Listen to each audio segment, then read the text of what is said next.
لن نبرح علیہ عاکفین، ہم اس کے مجاور بنے بیٹھے رہیں گے، ان کی پوجا پاٹ میں لگے رہیں گے، تمہاری بات ماننے والے نہیں ہیں، حتی یرجع الینا موسیٰ، موسیٰ آئے پھر دیکھیں گے، موسیٰ کو پلٹ کے آنے تو تب سمجھیں گے، تم تو بیکاری ہو، بات ہی نہ کرو۔ اس طریقے کا برتاؤ نبی کے نائب کے ساتھ۔ اسی طریقے سے ان کی حرکت دیکھیے آپ، ہیلا۔ اللہ رب نبی کریم صلی اللہ علیہ وسلم نے کہا قاتل اللہ الیہود، اللہ قتل کر دے، برباد کر دے یہودی کو، کیوں؟ حرمت علیہم الشحوم، ان کے اوپر چربی کو حرام کر دیا گیا کہ چربی نہیں استعمال کرو گے، ان لوگوں نے وہاں پر بھی ہیلا استعمال کیا۔ فجملوہا، چربی کو پگھلا لیا، چربی کو ڈائریکٹ استعمال نہیں کیا بلکہ کیا کیا؟ فجملوہا، چربی کو پگھلا لیا، فباعوہا، اور اس کو بیچ دیا، قیمت کھا گیا۔ حرام کر دیا تو اس کو چھونا ہی نہیں چاہیے تھا، لیکن دماغ اس کو دوسری چیز میں کنورٹ کر کے بیچ دیا، قیمت کھا گئے، ڈائریکٹ نہیں کھایا، قیمت کھا گئے۔ تو اللہ کے نبی صلی اللہ علیہ وسلم نے کہا کہ برباد ہو، تباہ ہو جائے، کہ یہ ہیلا بہانا والی قوم تھی یہ۔ اسی طریقے سے اللہ رب العالمین نے ان لوگوں سے کہا کہ تورات کو لو بھائی اور اس پر عمل کرو، انکار کر دیا پہلے۔ کیا کہا تو ہی کہ اللہ اتر کر کے آئے، ہم دیکھ لیں اللہ کو پھر ہم مانیں گے، نہیں مان لائیں گے۔ تو اللہ رب العالمین نے پہاڑ لا کے کھڑا کر دیا سر کے اوپر کہ پکڑتے ہو، مانتے ہو کہ گرائیں بھی پہاڑ، یہاں تک اللہ کو کرنا پڑا۔ سوچ سکتے ہیں آپ، وَإِذْ أَخَذْنَا مِيثَاقَكُمْ وَرَفَعْنَا فَوْقَكُمُ الطُّورَ، طور پہاڑ کو اوپر لا کے اللہ نے رکھ دیا اور کہا کہ ابھی بانو پکڑو مضبوطی سے، تورات کو عمل کرنے کی قسم کھاؤ، اور نہیں تو گرا دیں گے پہاڑ۔ مطلب روح کانپ جائے اگر آپ اس قوم کے بارے میں سوچ لیں کہ اللہ کی بات کو چیلنج، کہ اللہ کو پہاڑ لانا پڑا اوپر کہ مان لو ابھی، خذو ما آتینکم بقوہ، مضبوطی سے اس کو تھام لو تورات کو، اور عہد و پیمان لیا ہم نے، اور نہیں مانو گے تبھی پہاڑ گرا دیں گے، تب مجبوراً یہ مانے۔ یہ وہ قوم ہے کہ جو نبیوں کو قتل کرنے سے نہیں چوکتی۔ دوسرے لوگوں کا خون کا کیا فرق پڑتا ہے؟ فلسطین کے مسلمانوں کے خون سے کوئی فرق پڑنے والا ہے اس کو؟ اسپتال میں بیمار لوگوں کے خون سے کوئی فرق پڑنے والا ہے اس کو؟ یہ نبیوں کی قاتل قوم ہے۔ حضرت عیسیٰ علیہ السلام کے بارے میں تو ان کا دعویٰ ہے کہ ہم نے عیسیٰ کو قتل کیا ہے، وَقَوْلِهِمْ إِنَّا قَتَلْنَا الْمَسِيحَ عِيسَى ابْنَ مَرْيَمَ، ان کا کہنا ہے یہ کہ ہم نے عیسیٰ بن مریم کو قتل کر دیا ہے، لیکن اللہ کہتا ہے کہ انہوں نے تو یہی سمجھ کے قتل کیا تھا کہ عیسیٰ علیہ السلام ہیں، لیکن در حقیقت وما قتلوا، نہ تو یہ حضرت عیسیٰ علیہ السلام کو قتل کیے، وما صلبوا، نہ ہی سولی پہ لٹکائے، ولکن شبہ لہم، معاملہ ان کے اوپر مشتبہ ہو گیا۔ مفسرین نے کیا کہا ہے؟ اللہ رب العالمین نے عیسیٰ علیہ السلام کو آسمان پہ اٹھا لیا اور ان کے ہم شکل کو ان لوگوں نے پکڑ کر کے سولی پہ چڑھا۔ تو ان لوگوں نے بہت سارے نبیوں کو قتل کیا، صرف عیسیٰ علیہ السلام کا مسئلہ نہیں ہے، وہ تو کلم کلہ کہتے تھے، اور قرآن میں اللہ نے اعلان کیا وَيَقْتُلُونَ النَّبِيِّينَ بِغَيْرِ حَقٍّ، یہ نبیوں کو قتل کرتے ہیں ناحق، نبیوں جمع کا استعمال ہوا ہے۔ تو جو نبیوں کو قتل کرنے سے قوم نہیں چوکتی، ارے خود ہمارے نبی جناب محمد صلی اللہ علیہ وسلم کے قتل کے در پہ تھی، اور سب سے زیادہ عذاب اسی قوم کو ہونے والا ہے انشاءاللہ، کیونکہ یہ نبیوں کا قاتل قوم ہے۔ ان اشد الناس عذابا یوم القیامہ، نبی کریم صلی اللہ علیہ وسلم کی حدیث کے سب سے زیادہ سخت ترین عذاب قیامت کے دن کسے ہوگا؟ رجل، ایسا آدمی، قتلہ نبی، جس کو کسی نبی نے قتل کیا ہو، او قتل نبی، یا جس نے کسی نبی کو قتل کیا ہو، سب سے زیادہ سخت عذاب قیامت کے دن اس کو ہونے والا ہے۔ تو یہ لوگ ایسے ہیں کہ ہمارے نبی جناب محمد صلی اللہ علیہ وسلم کو بھی نہیں چھوڑا ہے۔ یہ وقت ختم ہو گیا ہے، 2-3 باتیں اور بتا دوں آپ کو میں، کہ اللہ کے نبی صلی اللہ علیہ وسلم کی دعا لینے کے لیے زبردستی یہ لوگ آ کر کے زور سے کھانستے تھے اور دعا لینا چاہتے تھے۔ تو اللہ کے نبی صلی اللہ علیہ وسلم ان کے لیے دعا کیا کرتے تھے؟ یہدیکم اللہ ویصلح بالکم، اللہ رب العالمین تمہیں ہدایت دے، تمہاری حالت کو سدھار دے۔ اچھا، اسی طریقے سے قرآن میں اللہ رب العالمین نے ذکر کیا ہے کہ نبی کریم صلی اللہ علیہ وسلم کو یہ لوگ اپنا چرواہا بتاتے تھے، اسی لیے اللہ کے نبی صلی اللہ علیہ وسلم نے مسلمانوں سے کہا کہ تم لوگ یہ لفظ نہ بولا کرو، راعنا، اے نبی ہمارا خیال کیجئے، کیونکہ یہودی بھی اسی کے آڑ میں تھوڑا سا کھینچ کر کے بول دیتے تھے کہ راعینا، اے ہمارے چرواہے. یہ دیکھیے اس قوم کی شرارت. راعینا کا مطلب ہوتا ہے کہ ہمارا خیال کیجئے، اور راعینا کا مطلب ہوتا ہے ہمارا چرواہا. تو ان کی شرارت کی وجہ سے اللہ رب العالمین نے قرآن میں آیت اتاری اور مسلمانوں سے کہا کہ تم لوگ یہ لفظ ہی مت بولا کرو تاکہ ان کو موقع نہ ملے. اسی طریقے سے آپ کو معلوم ہوگا کہ یہ لوگ آتے تھے اور جھوٹ بول کر کے سلام کرتے تھے، سچے من سے نہیں، لیکن سلام میں لفظ کو بدل دیتے تھے. السلام علیکم نہیں کہتے تھے، بلکہ لام کو غائب کر دیتے تھے، السلا کو اسا کر دیتے تھے سیدھے، السلام علیکم. السلام کا مطلب ہوتا ہے موت اور السلام کا معنی ہوتا ہے سلامتی. تو نبی کے اوپر بد دعا کرتے ہوئے آ کر کے کہتے تھے السلام علیکم. تو اللہ کے نبی صلی اللہ علیہ وسلم ان کو جواب کیا دیتے تھے؟ وعلیکم. حضرت عائشہ سے رہا نہیں جاتا تھا، پلٹ کر کے بولتے تمہارے اوپر موت ہو، تم یہ ہو، تم وہ ہو. تو اللہ کے نبی کہتے کہ چھوڑو، کاہے اپنی زبان گندا کر رہی ہو. میں نے ان کی بات دب لفظوں میں پلٹا دیا. السلام علیکم انہوں نے کہا، میں نے تو صرف اتنا کہا وعلیکم، جو تم نے کہا وہی تمہارے اوپر لوٹ جائے. یہ ان کی شرارت تھی. بلکہ جب خیبر کو فتح کر لیا مسلمانوں نے، اللہ کے نبی صلی اللہ علیہ وسلم جب وہاں سے لوٹ رہے تھے تو ایک یہودی خاتون نے اللہ کے نبی کو دعوت دی. آپ نبی رحمت تھے، آپ نے دعوت قبول کی، کھانا کھانے چلے گئے، لیکن وہاں پہ قتل کی سازش رچی گئی تھی. آپ کے کھانے میں زہر ملا دیا گیا تھا. وہ تو اللہ نے وہی کر دی، آپ نے ایک لقمہ رکھ دیا تھا منہ میں، اللہ نے وہی کر دی اور آپ نے نکال کے پھینکا اس کو، لیکن زہر کا اثر کچھ نہ کچھ آپ کے اندر چلا گیا. بلکہ جس بیماری میں آپ وفات فرما گئے اس میں حضرت عائشہ رضی اللہ عنہا سے آپ نے کہا کہ عائشہ ما ازال اجد علم الطعام الذي اکلت بخیبر، میں نے جو کھانا کھا لیا تھا یہودی خاتون کے گھر میں خیبر میں، اس کی تکلیف ہمیشہ مجھے محسوس ہوتی رہی. اور اس وقت مجھے ایسا لگ رہا ہے کہ اس زہر کی وجہ سے میرا کلیجہ پھٹ گیا ہے، مجھے ایسا محسوس ہوا. تو اللہ کے نبی صلی اللہ علیہ وسلم کئی مرتبہ دیواروں کے پیچھے سے پتھر پھینکنے کی سازش، نبی کے اوپر جادو کس نے کیا تھا؟ ان یہودیوں نے کیا تھا. اس کا اثر بھی ہوا تھا نبی کے اوپر. اور پھر حضرت جبرائیل علیہ السلام سورہ فلق اور سورہ ناس لے کر کے آئے اس کے توڑ کے لیے.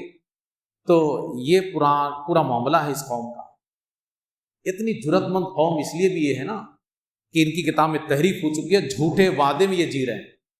ان کو لگتا ہے کہ ہم کتنے بھی گناہ کر لیں، کچھ بھی کر لیں، لیکن ہم ہی اللہ کے بیٹے ہیں اور چہیتے ہیں. نحن ابناء اللہ واحباؤ، قرآن میں اللہ نے اس کو بھی ذکر کیا، ہم اللہ کے بیٹے ہیں اور اللہ کے محبوب اور چہیتے ہیں. اسی طریقے سے ہم کتنا بھی گناہ کر لیں، لن تمسنا النار الا ایاما معدودہ، ہمیں تو بس گنے چنے چند دن آگ میں جلنا ہے، پھر ہماری چھٹی. اللہ نے کہا وغرہم فی دینہم ما کانوا یفترون، جو جھوٹ انہوں نے اپنے دین میں شامل کیا اسی سے یہ دھوکہ میں زندگی جی رہے ہیں. ورنہ یہ قوم بہت بزدل ہے، یہ بھی قرآن کا اعلان، یہ مرنے سے بہت ڈرتی ہے. مسلمان آج بھی ان کے مقابلے میں مرنے سے اتنا نہیں ڈرتا. یہ اپنی ٹیکنالوجی کے سہارے اور تمام چیزوں کے سہارے یہ جنگ لڑتی ہے یہ قوم، لیکن ان کے لیے خون بہت بھاری پڑتا ہے. کیوں؟ یہ مرنا نہیں چاہتا. لَتَجِدَنَّهُمْ أَحْرَصَ النَّاسِ عَلَىٰ حَيَاةٍ، جینے کی سب سے زیادہ تمنا اگر دنیا میں کسی کو ہے یہ یہودی. یود احدہم لو یعمر الف سنہ، ان کی چاہت ہوتی ہے کہ 1000 سال جینے کو مل جائے. اللہ کہتا ہے کہ اچھا 1000 سال بھی اگر تم کو جینے کو مل جائے، لمبی عمر مل جائے، تو کیا اللہ کے عذاب سے بچ جاؤ گے؟ وما هو بمزحزحه من العذاب ان يعمر، لمبی زندگی جینے کے بعد بھی اللہ کے عذاب سے بچ نہیں پاؤ گے. اللہ رب العالمین نے اس قوم کے اوپر ذلت و مسکنت طاری کر دی ہے، ڈال دی ہے، اور قیامت تک رہے گی. یہ خود سکون میں نہیں رہیں گے. اور اللہ کے نبی صلی اللہ علیہ وسلم کی پیشین گوئی بھی کہہ لیجئے، اور ہمارے اور آپ کے بدعمالی کا نتیجہ کہیے کہ ہم آج ان کے ظلم و ستم کا نشانہ بنے ہوئے. ورنہ انشاءاللہ جب سچے پکے اللہ کے موحد بندے آئیں گے تو قیامت سے پہلے پھر ایک فیصلہ کن جنگ لڑی جائے گی انشاءاللہ. اور وہ وقت ایسا ہوگا کہ اس یہودی پوری قوم کو پوری دنیا میں آج تک انہوں نے قبضہ کیا ہے ناجائز طریقے سے، ایک درخت کا سایہ بھی ان کو نصیب نہیں ہو پائے گا، چن چن کے یہ مار دیے جائیں، بلکہ دیوار کے پیچھے سے آواز آئے گی، پہاڑ کے پیچھے سے، چٹان کے پیچھے سے آواز آئے گی، جہاں یہ چھپیں گے وہاں سے آواز آئے گی، یا مسلم یا عبداللہ، اے مسلمان، اے اللہ کے بندے آؤ، ہذا یہودی خلفی، میرے پیچھے یہودی کھڑا ہے، چھپا ہے، فتعال آؤ فقتل، اس کو مار ڈالو۔ ایک وقت ایسا بھی آنے والا ہے۔ تو بہرحال اللہ رب العالمین سے دعا کریں کہ اللہ رب العالمین مظلوم مسلمانوں کی مدد فرمائے، فلسطینیوں کو اللہ رب العالمین ہمت، حوصلہ اور صبر عطا فرمائے۔ اللہ رب العالمین ہماری بدعمالیوں کی وجہ سے ہمیں بہت بڑی مصیبت میں گرفتار نہ کرے، اللہ رب العالمین ہمارے گناہوں کو معاف فرما دے، اللہ رب العالمین ہم پر اپنی رحمت نازل فرمائے۔